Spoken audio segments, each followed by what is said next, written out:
Keberadaan pihak asing dan kehadiran oligarki tidak sebatas penguasaan konsesi lahan. Ibu kota negara baru nantinya membutuhkan air dan listrik. Hasim Joyo Hadikusumo disebut-sebut mendapatkan jatah dari proyek pengadaan air bersih di ibu kota baru. Menteri Koordinator Bidang Kemaritiman dan Investasi Luhut Binsar Panjaitan telah memilih konsultan dari Cina dan Jepang untuk membantu pengerjaan desain awal.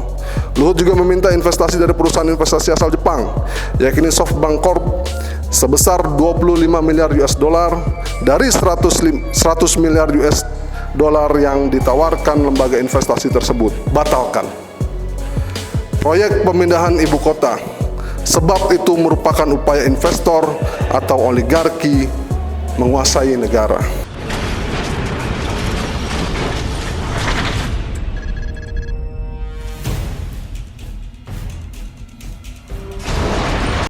Pernyataan sikap Gerakan Mahasiswa Pembebasan tolak perpindahan ibu kota baru IKN investor kuasai negara.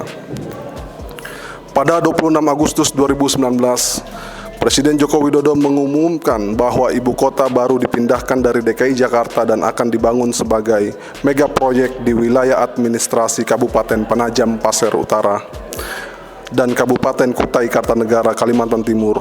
Luas awalnya mencapai 180.000 hektar. Kawasan ibu kota negara ini dibagi 3 ring. Ring 1 seluas 5.644 hektar yang disebut pemerintah sebagai kawasan inti pusat pemerintahan.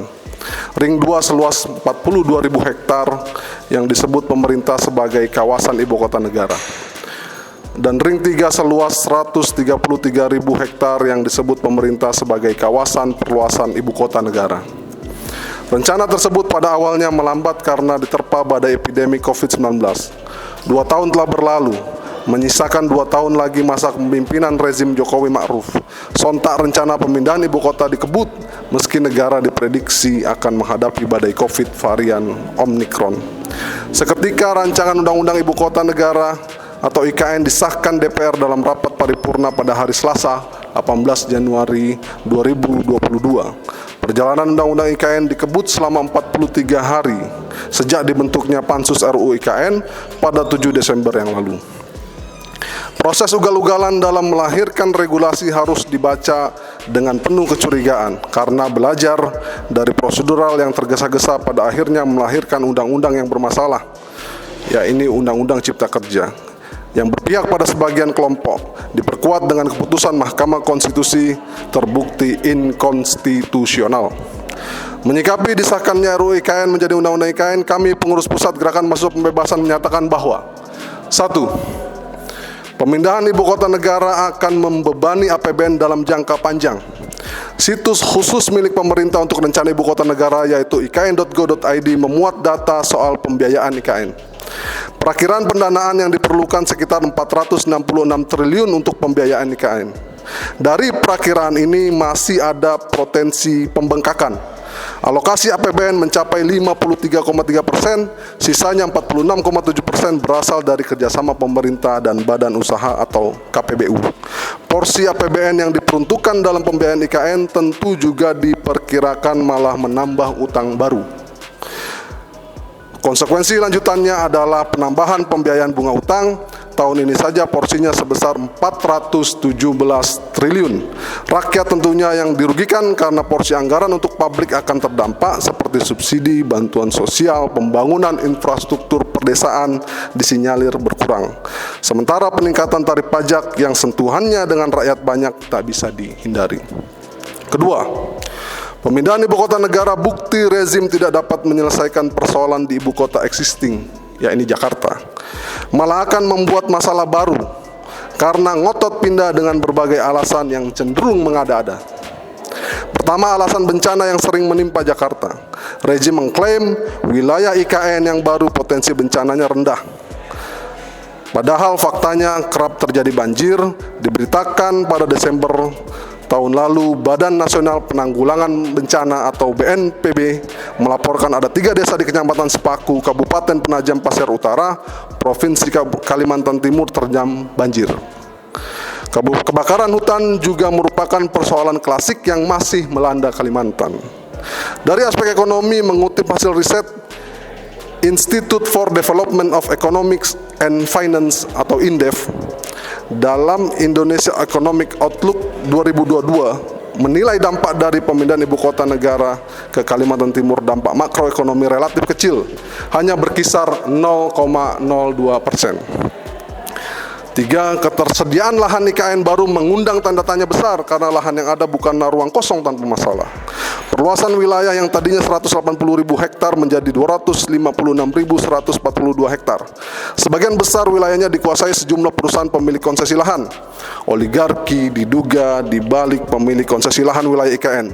Dikutip berbagai media, buku kajian Walhi dan jaringan advokasi tambang atau JATAM, para pemilik konsesi lahan tersebut antara lain Sukanto Tanoto, Hasim Joyo Hadi Kusumo, Reza Herwindo anak Setia Novanto, dan Luhut Binsar Panjaitan. Disinyalir akan terjadi tukar guling kepentingan karena kepemilikan konsesi tersebut.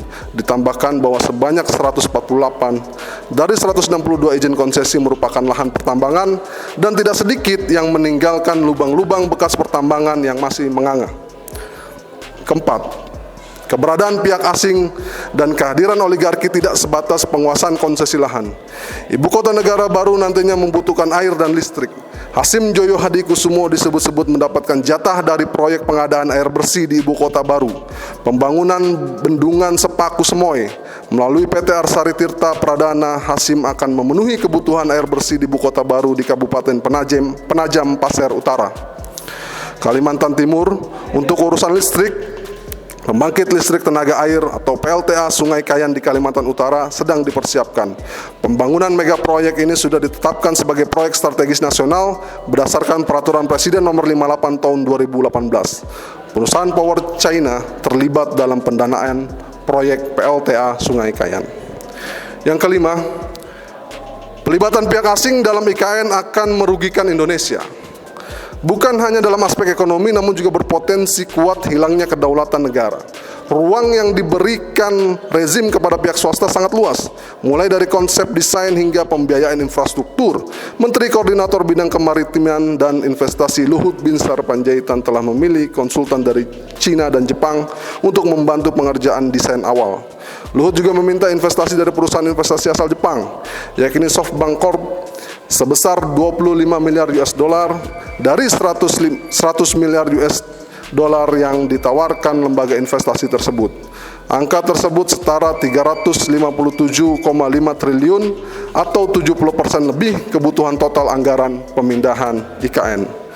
Maka kami Gerakan Mahasiswa Pembebasan, gerakan yang menginginkan perubahan secara intelektual menuntut: 1. Batalkan proyek pemindahan ibu kota, sebab itu merupakan upaya investor atau oligarki menguasai negara. Yang kedua, cabut undang-undang ibu kota negara baru, sebab peraturan tersebut ditujukan bukan untuk melayani kepentingan rakyat, melainkan investor atau oligarki. Ketiga, tinggalkan sistem demokrasi, sebab terbukti menjadi fasilitas untuk menindas rakyat dan persekongkolan jahat. Keempat, terapkan syariah Islam. Solusi tuntas dalam menghapuskan persekongkolan jahat kaum kapitalis, sebab Islam tidak akan membenarkan kepemilikan rakyat dikuasai oleh segelintir orang atau 1%. Kelima, tegakkan khilafah. Khilafah adalah ajaran Islam sebagaimana fatwa Majelis Ulama Indonesia atau MUI. Hanya khilafah yang mampu menerapkan syariat Islam secara kafah, sebuah institusi yang dapat mewujudkan keadilan dan distribusi kekayaan secara merata. Jakarta, 28 Januari 2022. Pengurus Pusat Gerakan Mahasiswa Pembebasan. Takbir. Allah.